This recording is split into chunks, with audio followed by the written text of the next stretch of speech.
A year after disposing of the body of a man they accidentally killed, a group of dumb teenagers are stalked by a bumbling serial killer.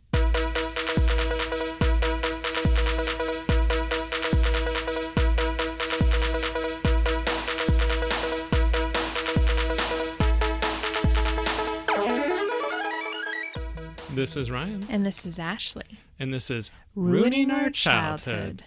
Hi, guys. Hi, guys. We're back. It's crazy. We did this crazy thing this week. We put out an episode, and then we're recording another episode within the same week.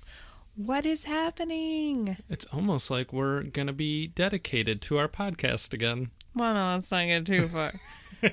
I did feel bad when I was looking at the podcast, our podcast page, because Apple updated it, the last month or so. Mm-hmm.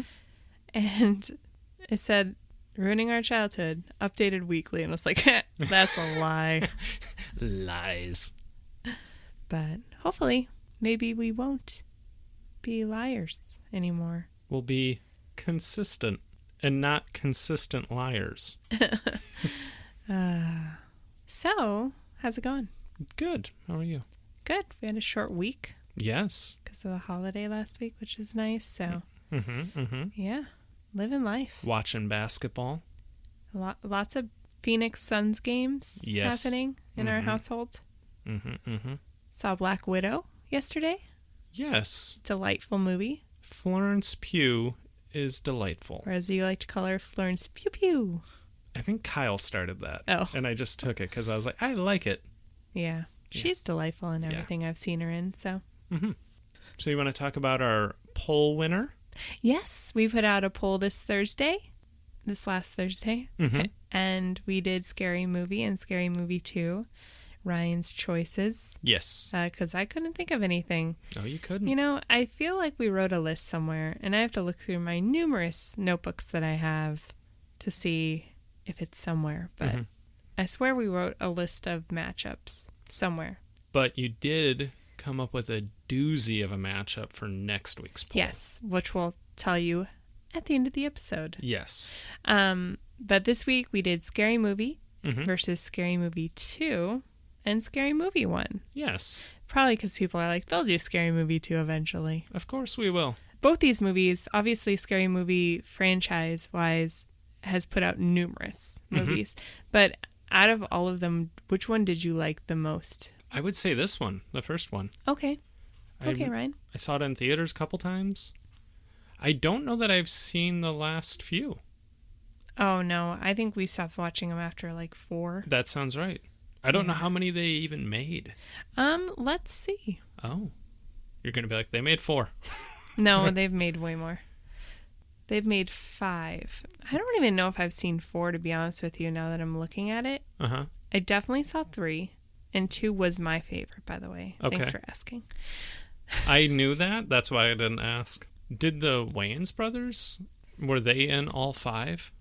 Or did they drop out at some point? I feel like at one point they dropped out. I'll have to do more research on that. I'm sure somebody's going like, yeah, they stopped doing it after number 3, Ashley and Ryan. And then we're like, oh, Dummies. okay. I will say that, so Scary Movie came out in 2000. 2000 classic. I didn't say that. I feel like it's bad luck if I don't say it. Scary Movie 2 came out in 2001. 3 came out in 2003. And then 4, sorry. They skip it on here, so it's like 5 and then 4. 4 came out in 2006, and then Scary Movie 5 came out in 2013, and that's why we didn't see it. Yeah, I don't even remember that. Yeah. I could click on it and see who's in it, but I don't want to spoil it for myself. Good call. So, Scary Movie. Since it came out in 2000, what is your fun fact that you want to, or memory that you want to discuss? Maybe going down memory road, even? There you go. This is a story that I remember reading about, but I did a little bit of research for once. What? And that is the Sony invented movie critic, David Manning. Sony Pictures invented their own movie critic to give positive reviews to their films. Right. they actually ended up having to pay $1.5 million in a class action lawsuit and had to issue refunds to certain films. Mr. Manning, the most notable one that he gave a positive review to, or Sony did, was the movie The Animal with Rob Schneider. That was kind of the undoing of it in the sense that another critic was confused as to how this critic had reviewed the movie because it wasn't available to be reviewed. But all of a sudden, there's this positive review by David Manning. They jumped the gun a little bit. Yes. And that person's name was John Horn. He was a news reporter, Newsweek reporter. So did it start in 2000, or is that when they got discovered? No, it started in 2000 because he gave positive reviews to A Knight's Tale, that's a classic movie, Anne. Hollow Man, and The Animal, and there was another movie. I think it was discovered in 2001. Oh, wow. So it was only a year of them doing it? That's crazy. Also, they pointed out in the movie The Patriot with Mel Gibson, they had Sony employees in the commercials where they're like, it was the perfect date movie. And they're like, a Revolutionary War movie was the perfect date movie? And they were Sony employees. So it was like when they surprised people at the movie theaters and asked them about it? Yes, they were plants. What triggered it for me was very recently, me and you were driving to work, and there was a billboard for F9. Yeah. And they're like, it's the greatest movie franchise of all time. And we both went, says who? And then that brought back the memory of David Manning. Nice. So it's a good one. Thank you. Mine's kind of lame compared to yours. What is yours? I saw that LimeWire was invented, or not. I don't know if it was invented, that because I know programs take a while to come to fruition, but it was released in 2000. Napster was already a thing, obviously, because another fun fact was that 2000 was the year Metallica sued Napster. Okay. So, but it's like in the midst of the, free music, which I just feel like there was a time where the internet was like just the Wild West. Yeah. You could just get away with anything for a while. Oh, man. So nice. I got so many viruses from LimeWire. Did you use Kazaa too? I think that was the last one I used. Kazaa, LimeWire, Livewire, and Napster were the ones that I used. Yeah. I had bought an iPod. It got one virus on it, and I never downloaded another illegal song after that. Nice. Yeah. The guy, one time my iPod wasn't working, and I took it into the Apple store, and he was like, well, how many of these songs are illegal? And I'm like, none. And he was like, I find that hard to believe. And I go, well, you can pull up my iTunes account and see all the songs I buy then. Yeah. You jerk. But you just said you got a virus. This was another time. Like I went home and wiped out my computer and only put songs that I owned the CDs so that I could burn, and then downloaded songs legally. Okay. I became a good boy. You still broke the law. Yeah. I had friends getting in trouble in college for downloading the songs illegal, and they had to go to piracy, like a piracy seminar. What? Yeah. How did they get caught? Were they using the university's internet service, so they were able to link it to people. Yeah. That makes sense. They were trying to crack down on that stuff after a while. Mm-hmm. And you're talking that was 2003, 2004, so that would have been right at the peak of cracking down. Now we just have subscription services where I feel like is it really that much better for the artist anyway? Like, they're not getting the same amount of money they would have gotten from CD sales. And that's only if they had a good contract in the first place, because listening to a lot of podcasts about how a lot of artists got screwed over, especially female artists back in the day, for how much money they actually made versus what was made off of them. I remember it might have been Bon Jovi or somebody that said the way they make their money is through tours. It's like, we don't make crap off of albums. Yeah, I think that's the case for a lot of artists. It's kind of funny you mentioned the subscription services, because Apple Music is really popular, and I think about Napster tried to do that. They tried to do a $10 a month unlimited music subscription, and it failed. So they might have just been ahead of their time. I think it was ahead of their time, and also their name was kind of sullied by the whole, allowing A lot of a music downloads. Yeah. A lot of a music? A lot of a music. I meant to say illegal music downloads. I thought you were trying to say a lot of music. So that's why I just went with it. I think I was trying to say a lot of illegal music downloads. Well, there you go. There was something else that was kind of related, but now I can't remember it. Oh, that like only 40% of Americans had the internet in 2000, which is crazy to me. Wow. Because I know we had it, or maybe we'd just gotten it around that time and had AOL, but it's just crazy to me that to think that 40% of, or only 40% of Americans had internet. And it's like, what did you do with your time? I know for a fact we got it in late 99. And it's, like you said, it's crazy because everybody has the internet on their phone now. Yeah. It's just such a part of life now. Yeah. That I'm like, what was life before always being on a computer or always having that information? It's just crazy to think about. It almost just feels like a whole nother world. It had to been a much more sociable world. Well, yeah, I mean, to an extent. A lot more people-to-people interactions. For sure. But anyway, that was our diversion into the music industry. And in 2000. Yeah. Now it's time to decide if 2000's Scary Movie is going to hold up, or our predictions, of course. We haven't watched it yet. What do you think? I'm going to say yes. I think it's going to hold up, but I also think there's going to be a lot of offensive jokes. Oh, yeah. But I think more than anything, it's just going to be funny. Or at least that's what I'm hoping. Yeah. I'm going to be a little disappointed if when we rewatch this, I go, this was terrible. How did I like it? I don't think it's going to be terrible, but I'm going to say it's not going to hold up because I feel like we've discussed this before, but we've never done like a parody movie, have we, for the podcast? I don't think so. I feel like with parody movies, a lot of the humor relies on references that are topical at the time. Yes. And I think there's going to be stuff that have no relevance in our lives now that it's just going to seem really dated and silly.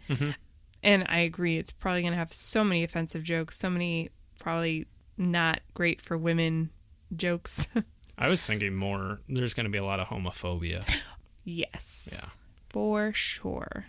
There's one thing we know about the 2000s is they hate the gays, they hate the women, they only like white men. I do think also it helps that we've watched some of the movies that they are going to parody for the podcast. We've watched The Screams. We've watched I Know What You Did Last Summer. That's very true. So I think hopefully that helps. Which, until I read the synopsis, I forgot that was like, that they use I Know What You Did Last Summer as a basis. Because I've always just connected Scream with Scary Movie. Yes. Because they use the mask and they have like the bumbling sheriff and, you know. Yeah.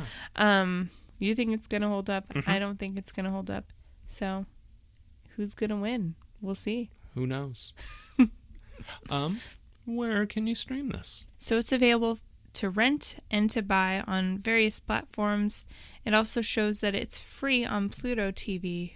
So, it's available. Luckily, I did check when you suggested it before I even put the poll out because, can't have an Airhead situation. Exactly. So, that's it. We can hit the pause and go watch Scary Movie and come back and talk about it. Okay. Okay, bye. Bye.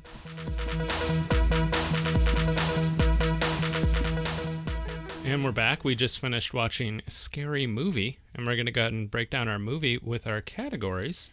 Like we always do. And our first category is Well, Hello There. Well, hello there. Where we talk about any cameos of famous or recognizable actors or actresses that we forgot were in the movie. Who did you notice? The first person on screen is Carmen Electra. She's from Baywatch, more famously. She also is technically a model, right? Yes. And apparently she does all of the spoof movies now. Every time there's a spoof movie, Carmen Electra's in it. So. And she plays Drew Decker. Yeah, which it's a reference to Drew Barrymore because she's that first victim character, and it's pretty much exactly the same character as Drew Barrymore's character in Scream. Yes. And I want to say it almost looks like the exact same house. Yeah, it really did. I don't know. Yeah. My first one was Anna Faris. She plays Sydney... Anna Faris. She plays Cindy, who is basically the Neve Campbell, Sidney Prescott character. / Jennifer Love Hewitt character, which I can't remember her name, even though we just did that movie in October. Yeah, I can't remember it either. Yeah. But we know Anna Faris from House Bunny, Mom, Overboard, bunch of things. She has a podcast that's pretty popular. Yeah. Cindy's dad is played by an actor named Rick Ducommun. Yeah. I feel like we did a movie and he was in it. Die Hard. That's what it was, yeah. He's from Blank Check, which is the one thing I know him from. And one of his last roles was Pauly Shore's Dead. I almost said Polly. Pauly Shore's Dead. And he passed away a few years ago. Yeah, I think it was like 2015. Yeah. My next one was John Abrahams. He played Bobby, who was Cindy's boyfriend. He was in Kids, that 90s movie. Yeah, he was. And then also Meet the Parents. And most recently, he was in a movie called Clover. Came out last year. It had Ron Perlman. I think it was a lower budget movie. Oh, okay. Yeah. But it had Ron Perlman. Yeah. So how low could it be? Exactly. James Van Der Beek makes a cameo as basically himself. Yeah. It was definitely a Dawson's Creek reference. There was some Paula Cole in the background. Oh, yeah. And obviously, Dawson's Creek is the most famous thing he's been in. We did Varsity Blues for the podcast, one of his movies. And more recently, he was in the first season of Pose. Yeah, which I did not know. I didn't either, and it's on my watch list, my ever-growing watch list. So, my next one was Regina Hall. Yes. She played the character Brenda. Regina Hall was on a bunch of episodes of Ally McBeal. She was in the movie Girls Trip with Jada Pinkett Smith and Tiffany Haddish. And then she's also going to be on that new show that's on Hulu called 9 Perfect Strangers. Yeah. It has Nicole Kidman and Melissa McCarthy. Yeah. Yeah. I saw a trailer for it last night during the basketball game. She's also on Black Monday, which is another show that's on my watch list. It's got Don Cheadle. Oh, nice. I want to say Andrew Rannells. We never know how to say his last name. Book of Mormon and... Yeah. You just started listing the things he's from. Yeah. Guy who's not on it. The next one I have is Marlon Wayans plays Shorty. Marlon Wayans was one of the writers on this movie, of course. White Chicks, he also wrote and starred in. He's going to be in Respect. Yes. With Jennifer Hudson. I almost said Jennifer Lawrence. Anyway. Would have been the worst casting ever.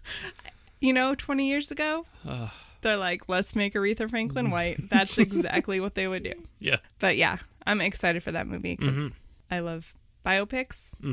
Jennifer Hudson, Aretha Franklin. Sounds amazing. It does. Marlon Wayans. Yeah, all the goods. Next for me is the film legend, Shannon Elizabeth. She played Buffy. Yes. We know Shannon Elizabeth from American Pie, but she was also in Love Actually, and most recently she was in the Jay and Silent Bob reboot. Yeah. We've actually done quite a few movies with her in it, if you think about it. The 90s and 2000s, they did not cast movies well if she was getting that much work. That's true. My next one is Sherry O'Terry, plays Gail Hailstorm. Sherry O'Terry is most famously from SNL. She did have a one episode arc. I don't know if you'd call that an arc. Nope. Of Crazy Ex-Girlfriend. And she does a voice on the Puppy Dog Tales, which is a Disney Junior TV show. Very nice. She was one of my early SNL favorites. Yeah. When I was a teenager and I got into watching it every week. I just loved her as the cheerleader with Will Ferrell. Spartan cheerleaders. Yes. Yeah. My next one is Shawn Wayans. He plays Ray, and he's basically done a lot of the same things Marlon's done.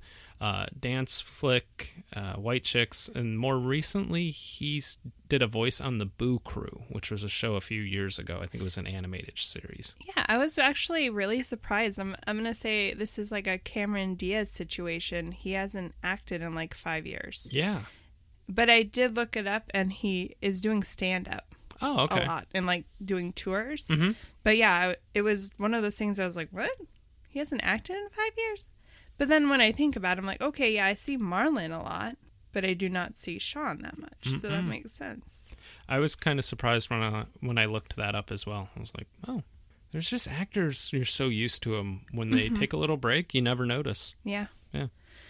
The next one for me is Lachlan Monroe. Mm-hmm. I think Miron is his last name. But it's spelled M-U-N-R-O. Oh, okay. Did you write him down? I did. How'd you spell it? Well, I didn't look up how he spells it. I did. He plays Greg. Mm-hmm. He's also from White Chicks, so I'm guessing the Wayans brothers likes him. Mm-hmm. The Wayans brothers like him. I put too many S's in things. More recently, he is in Riverdale. Mm-hmm. Plays Betty's dad. Yeah. And he has a very long and impressive resume. He was on Lucifer. Mm-hmm. He was on Dead Men on Campus with Mark Paul Gosselaar. That should be a movie. Yes. Add it to the list. Quinn, add it to the list. Quinn is scribbling. She's like, with her little paw. This person. My next one was David Lander. He played Principal Squiggy, which was a homage to his character Squiggy from Laverne and Shirley. He was also in A League of Their Own, which is a movie we've done. Oh, yeah, he was one of the audience people, right? Yeah. Or the announcer. Announcer, yeah, yes. That's what it was. And he actually passed away a few years ago. His last credit, or one of his last credits, was doing a voice for SpongeBob. Yeah, I saw that. My next one is Kurt Fuller. He played the sheriff. Kurt Fuller has been in gems such as Wayne's World. Yes. Supernatural. Mm-hmm. And more recently, he's on the TV show Evil. Oh, okay. Yeah. He had a very long list of film credits. I was thinking about him today, and I was thinking that he's been in so many things, and he's such a good character actor. Yes. I think one of the first things I saw him in was the movie No Holds Barred with Hulk Hogan when I was a little kid. Nice. Yeah. My last one is Keenan Ivory Wayans. He plays an actor in a trailer in this movie for Amistad 2. He most famously created In Living Color, also wrote and starred in I'm Gonna Get You Sucka and Don't Be a Menace.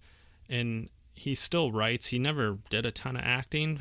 His last writing credit was for a TV show called The Last OG, which is a Jordan Peele created television show that stars with Tracy Morgan and Tiffany Haddish. Yeah. He wrote one of the episodes. He was another one. When I was looking at his IMDb, I was like, he hasn't, like, the last movie he directed was Dance Flick in 2009. That's crazy. Mm-hmm. Another person I just assume is working this whole time, and then they're not. Yeah. I had two more. Oh, okay. So there's a character just listed as the garage victim. Okay. Her name is Marissa Jarrett Winokur. Mm-hmm. The thing I know her from is she is like the original Tracy Turnblad, I believe. The original. From Broadway. Oh, okay. From Hairspray. Gotcha. I didn't say Hairspray, but I said Tracy Turnblad. I knew who you were talking about. And then also, she's been in a bunch of stuff, but more recently she was in the What We Do in the Shadows TV show. Which again, we need to on watch. my list. Yes. And who was your last one? Dave Sheridan. He plays Doofy. Okay. He's been in a bunch of stuff. Corky Romano. Again, Quinn, add it to the list. Devil's Rejects and Ghost World. Quinn, add it to the list. I don't know what Ghost World is. ScarJo and Thora Birch, and we just watched Airheads. Buscemi? Yeah. Steve Buscemi? I couldn't think of his name for a second. I was just going to go with Thomas Jane, just because he's in stuff and I never know who he is. And that was it. Yeah. Yeah. Do you want to take a quick break and come back? Yes. Okay, bye. Okay.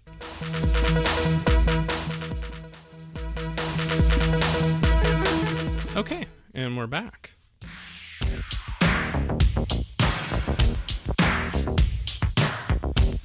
listen to it. Yeah.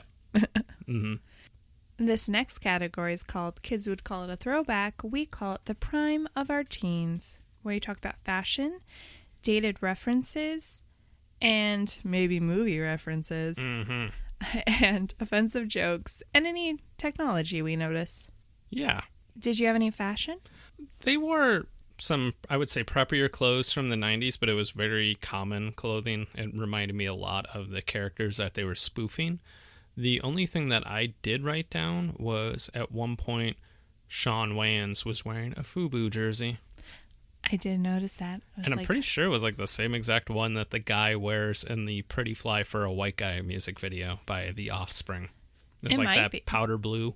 Yeah, powder blue was a color that was very fashionable. Yes. In the 90s. Okay, you started it with powder blue was a color, and I was like, Fun fact. If there's things you can learn on this podcast, is what are colors? What are colors? Powder blue. I didn't really have anything. I did like that Buffy, which Shannon Elizabeth's character, had a tearaway outfit. Yes. She's supposed to appear to be a good girl, and then she's a slut. I did like her outfit. It was very late 90s, early 2000s. Mm-hmm. Did you have any dated references? I did. Okay. I had a few. I thought it was kind of cute.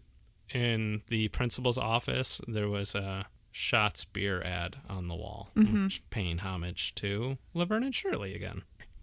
So there was a point in the movie where they do reference the infamous Bud Light commercial with the huzzah. And if I could never hear that again because of how much it was used. Oh, yes. At that time. Also, I know we've mentioned this before, but I'm like, if 16-year-olds watching this today, would they even understand that? I can't imagine they would get that one. Yeah. No. I'm pretty sure me and my friends used to greet each other with "What's up?" Of course you did. Oh. Every child did. Ugh. And adult. Just people. Mm-hmm. People are horrible. I did like when they were doing that bit and the ghost face mask kept changing. Yeah. That part I did like, but... Like when he got high. Yeah. Yeah. Mm-hmm. What was your next one? You mentioned kind of earlier the amount of movies that they reference, which we mentioned Scream and I Know What You Did Last Summer, but they also reference The Matrix and Blair Witch. Blair Witch Project, Titanic, and the Amistad. You mentioned that. Mm-hmm. The movie theater scene was referenced to the opening scene in Scream 2. Yes. Yeah. And then the closing scene where Shorty is talking about himself on videotape is a reference to Scream 3, I believe, when Randy videotapes himself to give advice. Oh. Yeah. Very nice. But didn't... I think this came out right after. Okay, so they snuck that in. Yeah, that would make sense. Yeah. Till they did that Blair Witch Project reference, I totally forgot about that movie ever existing. Shall we move on to offensive jokes? Yes, we shall. And as predicted, there's a lot. Yeah. I mean, I don't want to get too deep into a lot of this stuff, but there was a rape joke really early on in the movie, which, again, I don't care what the intentions are. Rape is not funny. No. I didn't remember a lot of the jokes, but that was kind of my worry, was there was going to be a lot of offensive jokes. And there was. There was a beauty pageant scene, and they had a lady competing with the name Miss Thing, and then they had like braids hanging from her underarms and from her groin. Yeah. And I was just like, really? That's okay. My only comfort in some of the racially biased jokes is that two of the writers are black. So they're approving these jokes or they're writing them themselves. That's true. So that doesn't mean I can laugh at them. But you know what I'm saying? Yes. That's, if it was like a full on room of white people making some of the jokes they made in this movie about black people, then you don't get to say that. No. But half the cast is black. This movie is written by black people, so it is what it is. Yes. No, I agree. All of Ray's storyline, everything, they really hit you over the head with the fact that he's gay. Mm-hmm. That none of the jokes were like over the top homophobic, but they were to the point where you're like, okay, we get it. He's closeted. I don't know if you're trying to make the assumption that this is how closeted people act, like they're so nonchalant about it. That's probably not true. Yeah. But and okay, you make a joke, fine. You don't have to make 17 more. Right. Which, like you said, it was his whole character. Yeah. They had Shannon Elizabeth's character. Her last name is Fellatio. Yeah. I'm like, come on. That one, to me, wasn't super offensive. It was just kind of silly. Okay. Which, obviously a lot of the jokes are silly and just dumb, but they're still kind of funny. Yeah. I think it offended me on the weakness of the joke Yeah. more than anything. Like, we get it. She's a slut. Yeah. So at one point, they're in the locker room, and their gym teacher, whose name is Miss Man. Yes. Like, guys, come on. You're capable of a lot of clever jokes. That one wasn't one of them. Yeah. And it was clearly a very masculine man/woman. I'm not quite sure what the actor identifies as. Yes. But then their balls are hanging out, and they're wearing a short tennis skirt, and you can see their balls. It's just people aren't jokes, I guess, is the thing. And nobody was calling her any names or anything like that, but just her presence was the joke. That was her presence, bad enough. And then the testicles was what was supposed to make you laugh, because there was no funny dialogue between her and the students, and then also her and I think Anna Faris have a discussion. There was nothing. Well, she was making a lot of sexual innuendos at first. Oh, okay. And I did always like the joke. She's like, are you what did she say? Is feminine odor getting you down? Because it just sounded like some cheesy Summer Eves commercial. But I guess they did have her say some funny lines. I just blocked it out. You're probably just like, where are they going with this? It's just, not great. Did you have any other ones? No, that was it, actually. I just had one where they really had to drive home that a fat girl tried to break through the garage door to escape the killer. Mm-hmm. And then she's so fat and heavy that it brings down the whole roof in the garage. Ha ha ha. And I'm like, this actress, by the way, Marissa Jarrett Winocour, is not the heaviest person in the world. No. And logistically, you could call it a plot hole. Her body weight would not force, unless that garage is the shittiest made garage in the world, which, Cindy's dad doesn't seem like the most responsible type person. Fair. So maybe, but... Yeah. And also, the joke went on for about 2 minutes. Yeah. We're like, okay, stop beating us over the head with your stupid joke. Well, that's kind of what they do in this movie a lot of times. Did you have any technology? There was the usual suspects from a 90s movie as far as technology. It was just some portable phones, TVs, and I'm pretty sure there was cell phones. Nokia cell phone ring that was... Takes me back. Oh, yeah. Do you want to move on? Yes.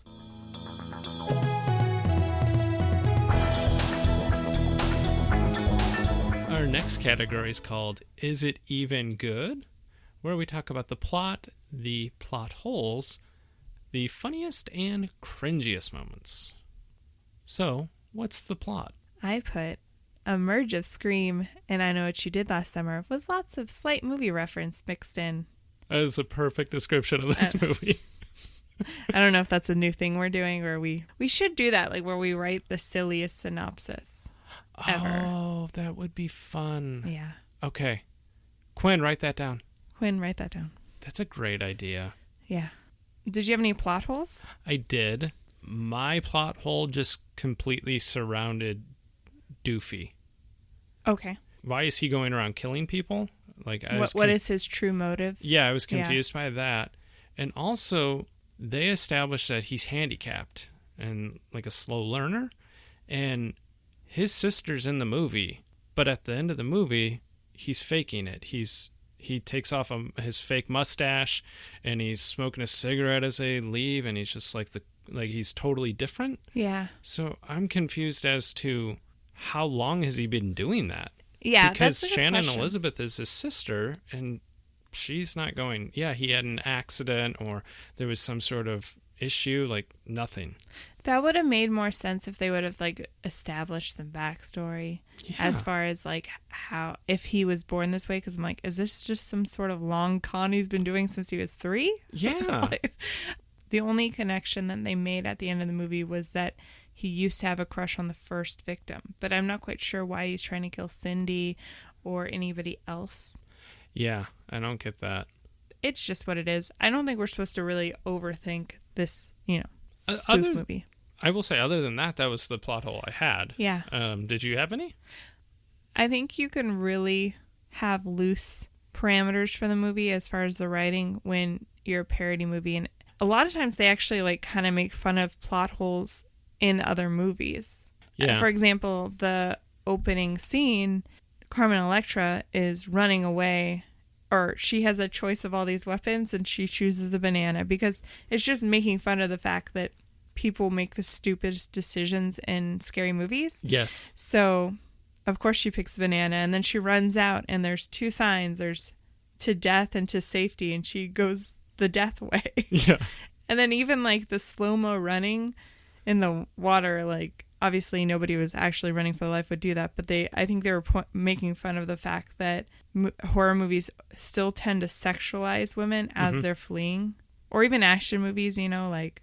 Yeah. Megan Fox in Transformers, like, look how perfect she looks, and let's focus on her body while there's like other things going on in the movie. That's so true. Yeah, I had to actually think about it, and I was like, what doesn't make sense here? Because exactly, it's a parody. You have a lot of leeway. Yeah.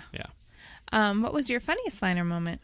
Oh, there was some fairly decent chuckles, but the one that got me laughing the most was when Brenda and Ray are getting a little frisky, and we talked about how Ray's character is possibly a closeted homosexual. So he keeps handing Regina Hall football equipment. It was her reaction to every piece that he gives her, like the shoulder pads and the pants and everything. And she was always just kind of looking at him like, that's a little weird, but okay. Yeah, like she's on board the first time. Like she's like, okay, I'll put the pants on. Yeah. And then he's like, put the shoulder pads on. And she just gets more insecure about it. And she's just like, what is happening? And she does it perfectly. She really did. What was yours? Mine was early on when they're walking into school and Buffy's talking about how she is really into people and she's not really into animals.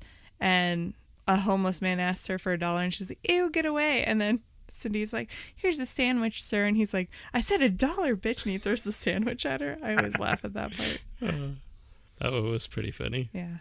We both kind of laughed because it's something that you do, which is Cindy got into an argument with Bobby and then she's running away. But it's the most over-the-top dramatic running that she'll do occasionally as a joke. And it always makes me laugh, and still made me laugh when Anna Faris was doing it. Every time I do it, I envision that, but I forgot what it was from. That happens to me a lot. And today I was just like, okay. Yeah. There's going to be movies that I'm like, that's where I get that joke from that I totally think I've somehow made up eventually. Yeah. There's a bunch of the ones that we've done that were stuff I watched at 9 and 10, and I'm like, yep, that's where I stole that from. Yeah. What was your cringiest liner moment? We kind of talked about the Miss Man in that, so that was that whole scene was very cringy. But there was also a real douchey police officer who calls Doofy over and has him smell his fingers. Yeah. And Doofy's like, "What's that smell?" And he's like, "That's being a man." And then the only thing that was funny was Doofy doing it back and going, "That's my butt." Well, that's equally cheesy and terrible joke, but at least that officer's getting pulling one on him. Yeah, that's true. Yeah.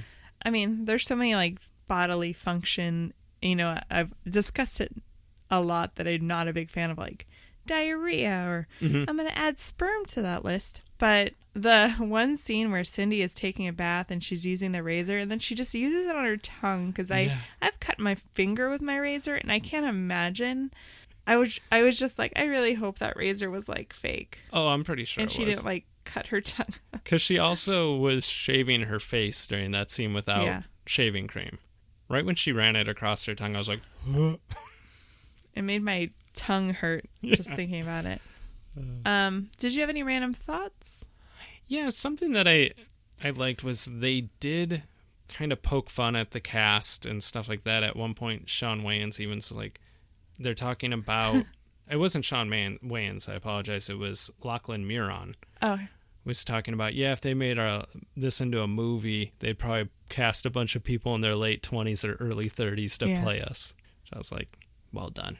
Speaking of his character, I did like that. I don't know if you caught the reference, but he was definitely Barry from I Know What You Did Last Summer. He was Scary Barry. And he was giving us Scary Barry vibes. Yes, he was. And he was like choking Cindy at one point, because in I Know What You Did Last Summer, Ryan Phillippe's character was like super aggressive and abusive to all the characters, honestly. But yeah, I actually wrote that down, but I forgot his character name. I'm so glad you said Ryan Phillippe's character. I was so glad you. Yeah, How do you forget about Scary Barry?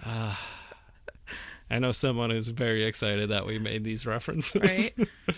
Also, they did a very decent job, I would say, at the spoofing aspect. And another one that was my favorite was when Cindy was just spinning and doing the yell of "What are you waiting for?" Because obviously that was one of my least favorite parts of I Know What You Did Last Summer. But I totally forgot that there was like a guy like trying to commit suicide on the roof, and she's just like, "What are you waiting for?" Just jumps. And she did such a good impression of Jennifer Love Hewitt. Yes, she did. And it was just equally as bad, but Anna Faris is doing this on purpose. Right. Yeah. One of the other moments that I would say was pretty funny was when Cindy is running from the serial killer in her house and he's hiding, which is another thing that they're obviously parodying and making fun of, is how the killer escapes, because it's not graceful. And you can just imagine that's in Scream, that's how they're running. They're like, oh, she looked away for a second, let me run away.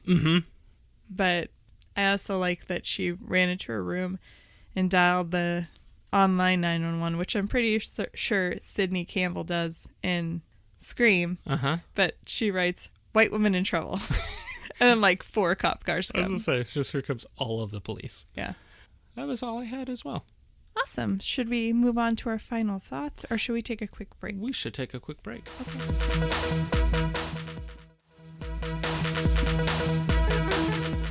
Okay, and we're back. We're going to go ahead and move on to our final thoughts.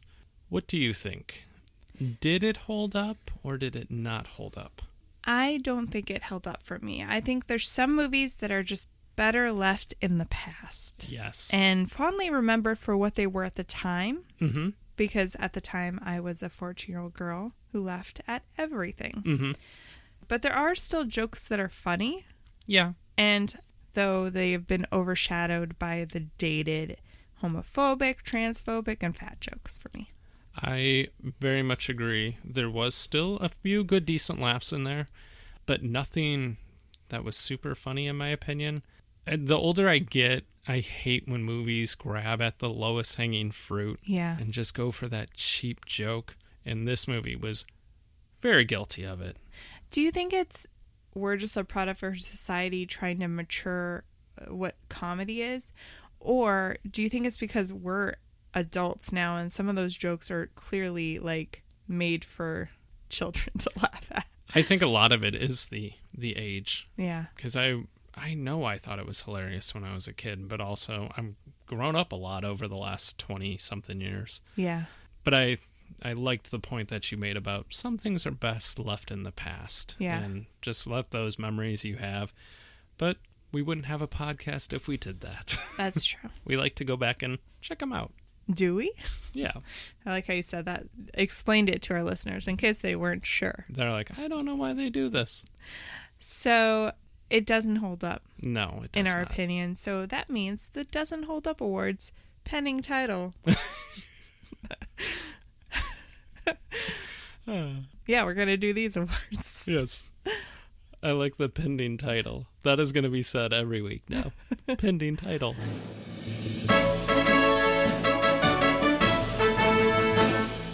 Do you want to introduce the first award? Yes.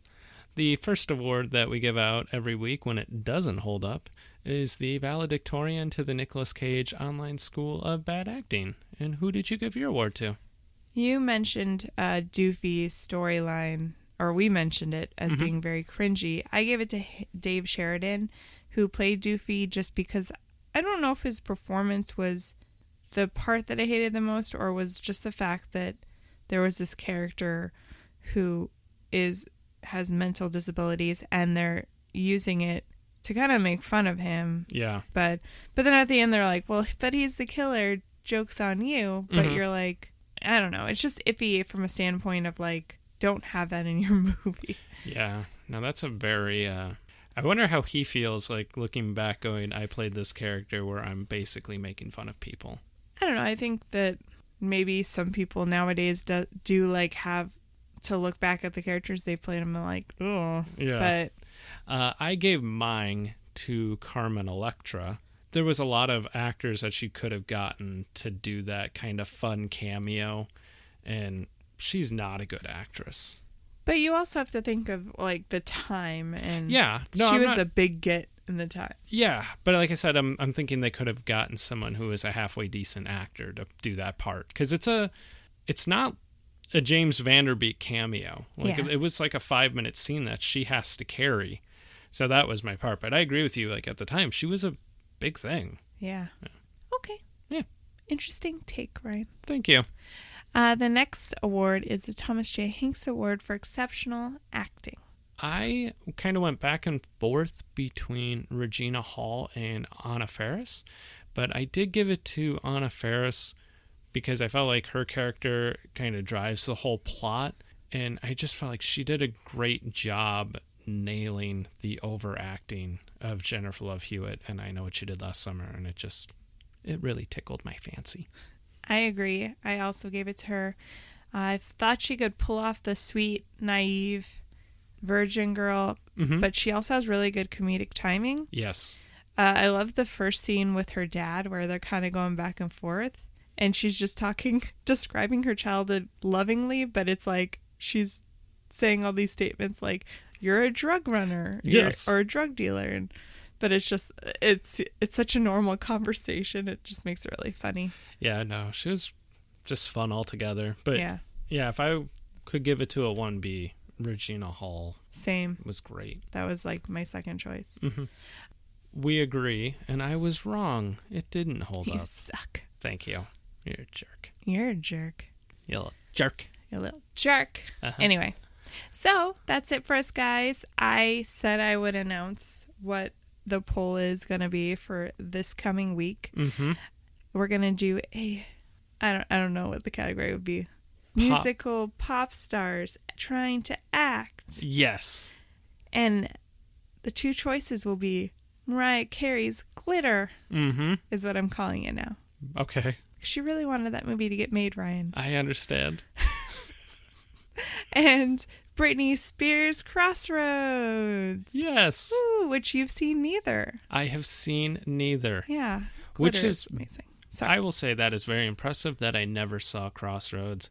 I loved Britney Spears when I was a teenager. So. Yeah. Who doesn't? Hashtag free Britney, please. I'm not even joking. That's not even a joke. No, that's not a joke. No. She's 40 years old. She can make her own decisions. I know sometimes we use hashtags as a joke. Yes. Like in our podcast. That's why I wanted to clarify. No, that was a good call. And yeah, let her live her life, damn it. So anyway, are we out of here? We are. Awesome. Thank you for listening, guys, and have a great week. Okay. Okay. Bye.